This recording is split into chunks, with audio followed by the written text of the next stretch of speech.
Assalamualaikum warahmatullahi wabarakatuh.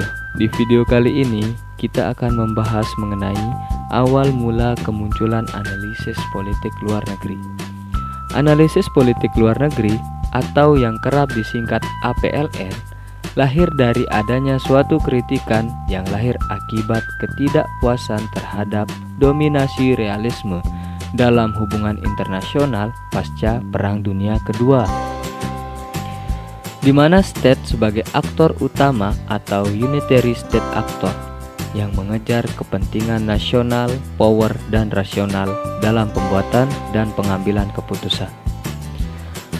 Menurut realisme, negara merupakan satu-satunya aktor dalam hubungan internasional, di mana peran dalam pencapaian kepentingan nasional terletak pada negara.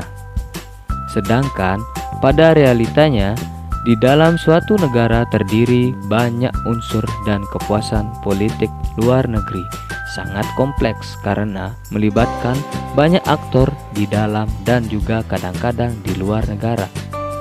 Dalam hal ini, APLN berupaya untuk merubah pandangan tersebut.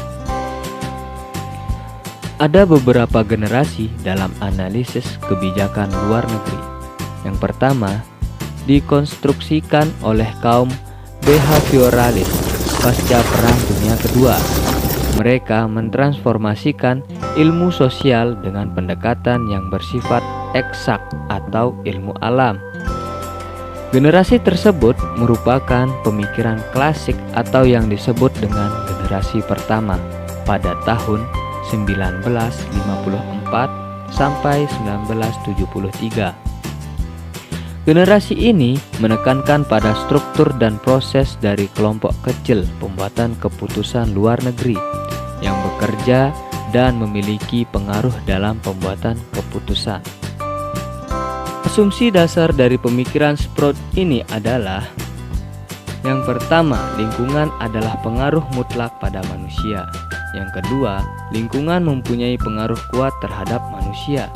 Yang ketiga, lingkungan membatasi hasil operasional keputusan. Yang keempat, manusia beraksi terhadap lingkungan berdasarkan pengalaman. Yang kelima, manusia memutuskan berdasarkan perilaku norma yang diharapkan akan terjadi.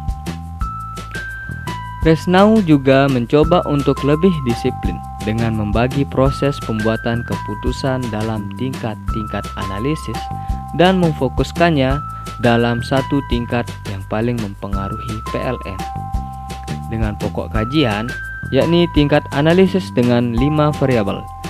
Yang pertama, faktor individual. Yang kedua, peranan yang ditempati oleh pembuatan keputusan.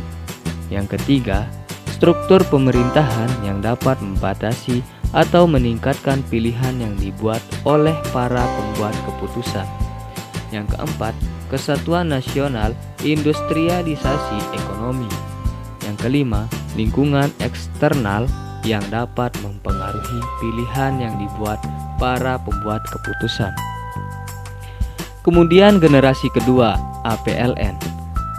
Pada tahun 1974 sampai 1993, melanjutkan generasi pertama ini dengan penekanan yang lebih mendalam pada beberapa konsep, yakni yang pertama, pembuatan keputusan pada kelompok-kelompok kecil.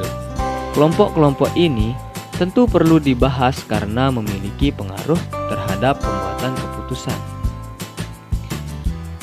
Kemudian generasi terakhir atau generasi ketiga muncul di tahun 1993 sampai saat ini, yang lebih konferensif dalam memandang analisis kebijakan luar negeri dan melengkapi kekurangan yang ada dari generasi sebelumnya. Generasi ketiga ini terdiri dari kaum post-positif dan konstruktivis yang menawarkan solusi lebih lugas untuk analisis kebijakan luar negeri serta menghadirkan berbagai alternatif pemikiran yang baru.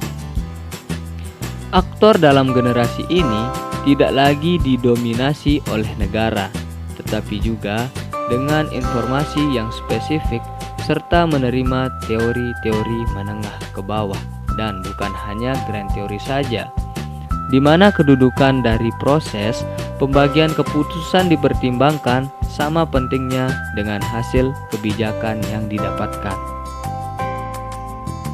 Sekian pembahasan dari video kali ini. Jika ada salah kata mohon dimaafkan.